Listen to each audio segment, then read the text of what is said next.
Assassin's Promise by Thomas Woodward, Chapter 120. Calian hated waiting, but he had been instructed to do so, and the last man had been very insistent. He had drawn steel when Calian had related what he thought about being cooped up in this miserable little hole in the earth in the poor quarter. Why all the secrecy?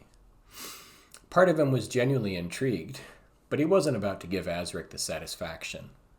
Another part of him longed to visit his ancestral estate, if only to see the moss-covered behemoth. Did his mother still live? She would be locked away in a tower, in an asylum if she did. Why did his thoughts often drift back to her? He had done all he could, hadn't he? He was very afraid of her still. The deathly calm voice she had used when he was a child spoke of unseen horrors. He secretly feared he might someday go mad himself. He feared what she would say if she saw him again now. If he survived this gambit of Azric's, he would send coin to her, half of everything he had. That was what he had decided. He was afraid if he visited her, they would lock him in with her. He shuddered at the thought. No one knew why she had gone mad, but it had been enough to cause his sister to take her own life, for fear of its touch on her mind. He had seen her fall from the tower of their home, her body crushed on the cold stones far below. His sister had been kind. Of all his siblings, he had thought her to be the strongest of them. Now only he remained. His brothers had been sent to an early grave at war. They had chosen the easy way out. That was what his sister had told him before she leapt from the tower. Unconsciously, he rubbed his hand over his neck, suddenly feeling a chill. Why had he returned? He had no answer. He needed to stretch his legs, and rules be damned. Calian had never been one to listen with more than half an ear anyway. Stepping out into the bleary day, he picked his way up to the dirty alley the hideout was located in. What a dung heap. He needed to move about in the city if he was going to discover anything of value. He needed to see things for himself. He had no doubt that Azric would have him tailed anyway. If Azric wanted his help so badly, he would protect his interests, and that meant he would have some measure of protection, even out in the open. Azric wouldn't like it, but he had always been loath to take on unnecessary risks. That wasn't living. Calian knew better. Feeling the wind on his face felt wonderful. Down near the docks, the salty spray mixed with the scent of the air. Even this was pleasant after being cooped up for the last day or so. He remembered the old woman's wink as she slid the door shut, after patching him up earlier. He smiled. He wanted to catch the beat of the city, feel the throng of people around him, maybe pick up some information from the rumor mongers. It had been a long time since he walked these streets, but this city was his. Even having been absent for more than a year, he knew this place on a deeper level. The curving streets straightened out to the wide thoroughfares that ran in a straight line as he moved into the better part of town. The low merchant quarter was still near the base of a hill, but comfortably spaced back from the docks, such that the scents were different in the air. The smell of baked goods filled his nostrils, and although unmemorable, at least they would be hot. Calian's mouth watered in anticipation. He still felt stabs of pain where Azric's brute had cracked his ribs with his truncheon. He placed a hand over his coat, sucking in wind through his teeth as he eased his movements a little. He let the coat hang open. It was of a mediocre make, nothing even approaching his house leathers that clearly marked his station. But now that he was searching for Azric's would-be assailants, he needed to keep his head down somewhat. Calian chafed at this more than anything. For a man like him, keeping his own company seemed a poor substitute for the company of others. He still craved a game of dice and a good mug of ale. Would Azric keep to his word and execute those he had faced in the drugged game? Surely it would be no loss to society, but Calian paled at the punishment Azric had laid out without a second thought. Any city where a man could lose his hand for common theft was not to be taken lightly. Calian preferred those who chose to live a more interesting life for company.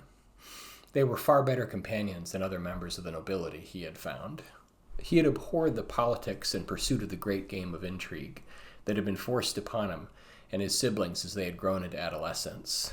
He had never wanted any part in it. While Calian's brothers had willingly gone into the ranks of the military, preferring a game that was more direct, although no less deadly. His sister, however, had been without equal in the great game of intrigue. She had dealt out suitors more skillfully than catching leaves buffeted on the wind. Calian passed houses tiled in red roofs. He was in awe of the teeming crowds of people. The farther he made his way into the city proper, the more thickly filled the streets became. The 20 days of fire had to be experienced. It simply could not be explained. Women in swirling red silks moved past him in a thrumming line, glittering golden masks that that covered their faces all the way from their brow to their chin. He eyed the painted lips of a particularly odd-looking mask, inviting his gaze farther down to a thick choker of smoking red stone, held tight against the slim neck of the woman wearing it. The mask ducked away as an explosion of red puddles fluttered in the air. The women were heaping great handfuls of the red flower petals forth, laughing with a wicked air as they moved. Men in simple white garb that had been splashed with color moved about in packs, boisterous laughter erupting from them. Painted gold marked their capes and slashed the cheeks of deep crimson masks. Some had chosen obsidian, with flecks of gold and blood red adorning them. "Stranger, where do your secrets lie? Give them to me." A man whipped about Calian. His demonic mask held a golden painted nose that was bulbous and elongated unnaturally. "Praise Rorik. Tell him your secrets. Find the gold, skim the blood, give to Rorik."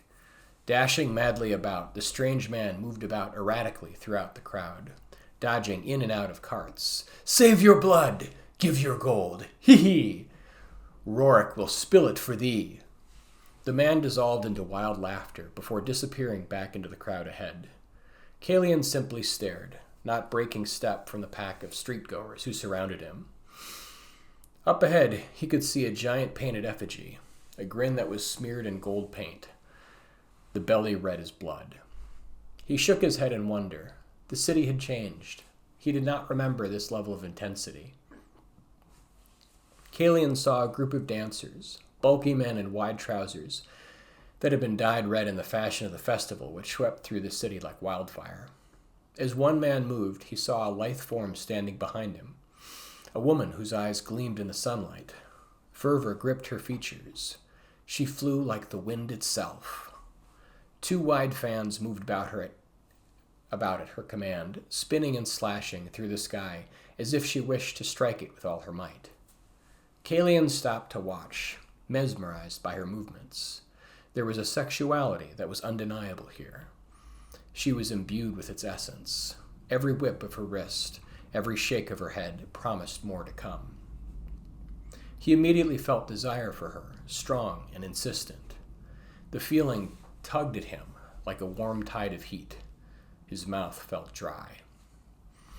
He realized he stood no more than a few paces from the group of performers. This was what art could be, such emotion that you lost sense of everything else in the world.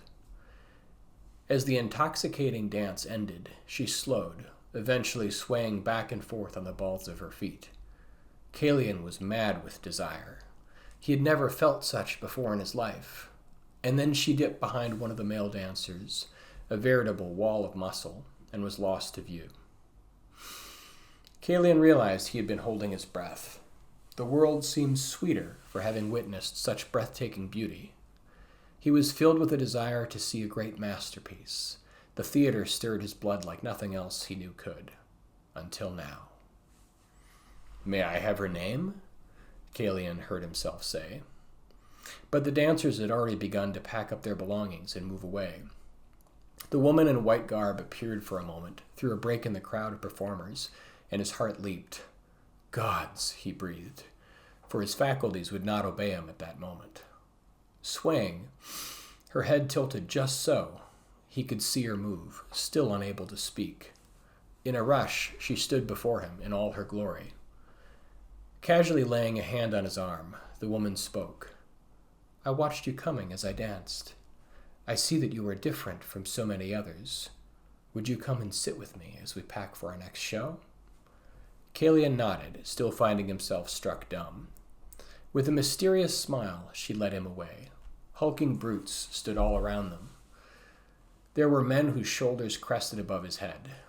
Other dancers of equal grace stood packing in groups, quietly speaking to themselves behind raised hands. Kalian felt as though he were the babe and she the wolf suddenly. Her swaying gait did strange things to his mind. He had to work to keep focus on moving one foot in front of the other. In a few moments, they came to a raised folding screen, behind which was a short wooden stool and a seat of plush pillows that had been molded into a seat. Kalian waited, and his guide sank pleasingly into the pile of cushions. She raised a finger to her lips as if to motion for silence, then lowered her hand again smoothly. Looking down, Kalian inwardly cursed as he spied the mark of his station on his breast. Why had he not been more careful? He had paraded around to the view of all that he was a member of one of the high nobility here in Kaliapos. Fool! Azric had warned him against drawing notice to himself. Covering the sigil on his coat with one hand, he tried to appear casual. The beguiling dancer laughed openly. She carefully touched his hand, moving it away from his coat. "Oh, you have nothing to fear from me." Her eyes promised gales of laughter. "Come, share a cup of tea with me." She leaned over to pour from a steaming tea kettle that lay on a tray just out of reach. Kalian could hear the bustle taking place around them as dancers and performers bundled up wares and prepared to move their act. Kalian's eyes drifted back to the young woman as she compacted her form, twisting in a way that gave him new appreciation of his vantage point. Kalian was no 16-year-old boy. On a deeper level, he knew every action, every sigh, was intentionally placed to evoke a certain response, a pliableness in him, and he did not fight against it.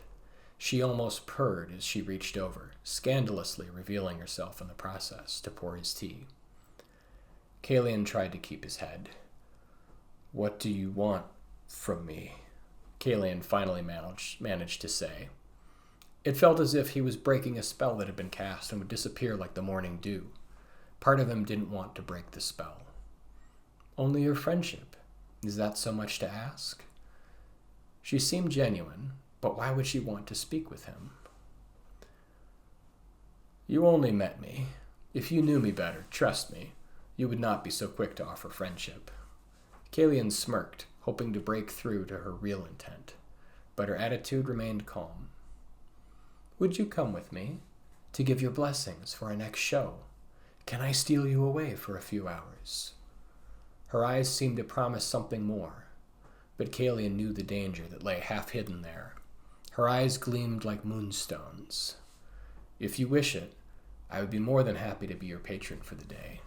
I would love the excuse to see more of the city." "It's settled then," the woman said with glee.